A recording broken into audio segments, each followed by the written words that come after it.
Bismillahirrahmanirrahim. Assalamu alaikum students. This is our seventh topic, excretion, and its subtopic excretion in plants. आज हम इस chapter जो कि chapter number 15 homeostasis है, इसका सेकंड सेक्शन शुरू करने वाले हैं.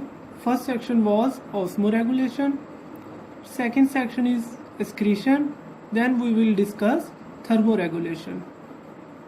So let's get started. excretion को डिफाइन करेंगे, एलिमिनेशन और रिमूवल ऑफ वेस्टफुल मेटाबोलाइट्स. जो मेटाबॉलिज्म के थ्रू प्रोडक्ट्स बनती है हमारी बॉडी के अंदर, कैटाबॉलिज्म और एनाबॉलिज्म के थ्रू, उनकी बॉडी से जो रिमूवल है उसे हम क्या कहते हैं, excretion. Specially nitrogen containing waste, ऐसा वेस्टफुल मेटाबोलाइट्स जिसके अंदर नाइट्रोजन हो, so that process will known as excretion. Now we will discuss excretion in plants. I have divided this topic excretion in plants into four major headings: waste in plants, its storage and excretion, and their different ways with the examples. So plants produce mainly four different types of waste: oxygen, carbon dioxide, water, and nitrogenous waste. Oxygen is a waste produced in the result of photosynthesis.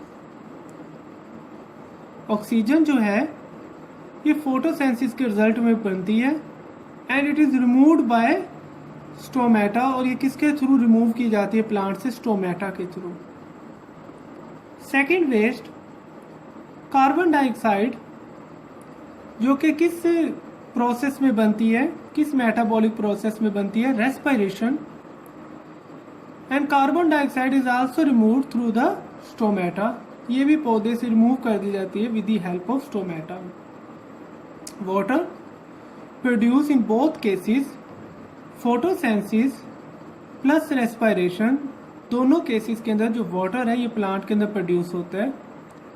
It is either removed through stomata, या तो stomata के through remove कर दिया जाता है, या आपने photosynthesis की इक्वेशन में देखा होगा ये रिसाइकल हो जाता है, अगेन फोटोसिंथेटिक पाथवे के अंदर रीयूज हो जाता है.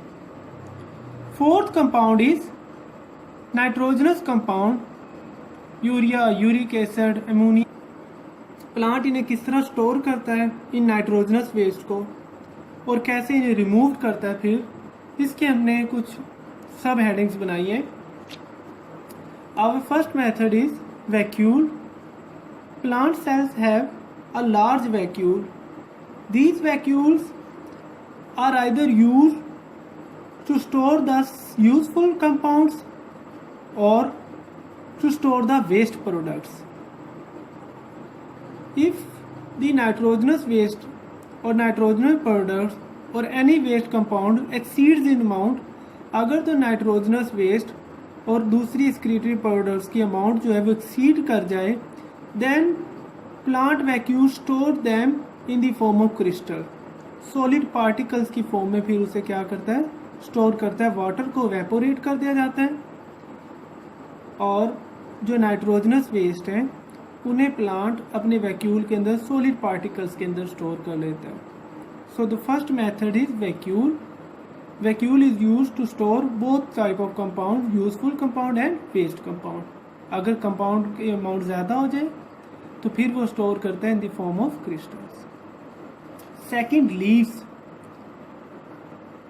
Leaves is very important organ to remove the nitrogenous waste. First, plant leaves store the nitrogenous waste. They start accumulating throughout the air, and plant leaves turn into yellow color. और जो leaves हैं वो क्या हो जाते हैं? yellow. ये जो yellowing of leaves है, it doesn't occur due to the absence of chlorophyll. ये क्लोरोफिल की एब्सेंस की वजह से नहीं होती, क्लोरोफिल उसके अंदर मौजूद होता है, but the amount of nitrogenous waste exceeds and it turns the leaf into yellow color. जो नाइट्रोजनस वेस्ट हैं उनकी अमाउंट इतनी ज़्यादा बढ़ जाती है कि लीव्स का कलर जो है वो क्या हो जाता है, yellowish. And they die due to the abundance of nitrogenous waste, toxic metals, heavy metals, and then fall off. Autumn is a seasonal time of the plant to get rid of these waste material. इन waste material से निजात हासिल करने का जो seasonal time है plant का वो ऑटम है. That's why leaves are known as एस्क्रीटरोफोर. जो पत्ते हैं वो क्या किस नाम से जाने जाते हैं, स्क्रीटरोफोर.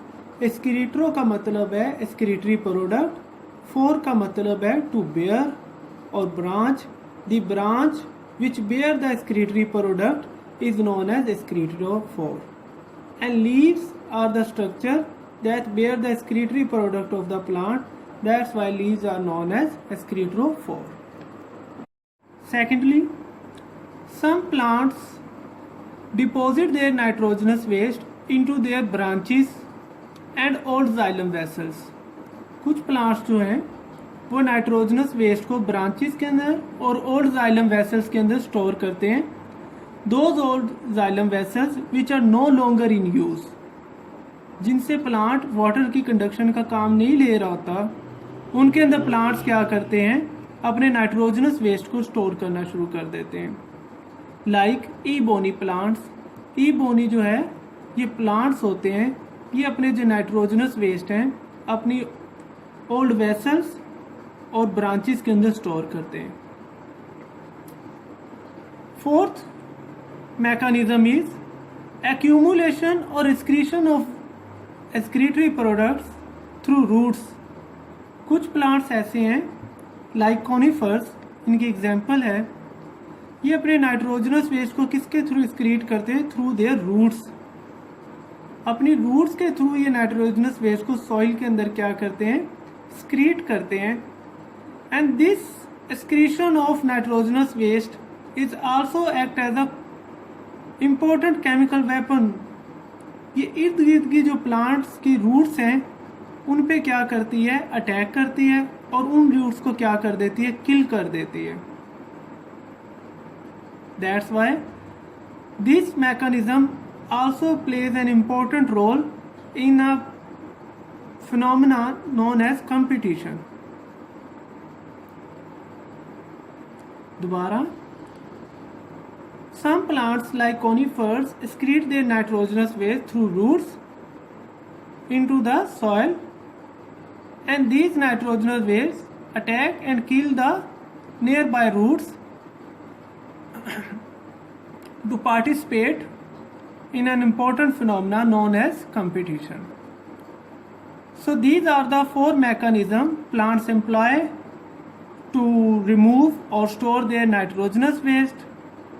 इन सारे प्लांट्स, इन सारे मैकेनिज्म्स की हेडिंग बनाएं और ईच हेडिंग के अंदर उनकी रिस्पेक्टिव जो एग्जांपल्स बुक के अंदर गिवन है उन्हें लिखें. So this is all about today's lecture.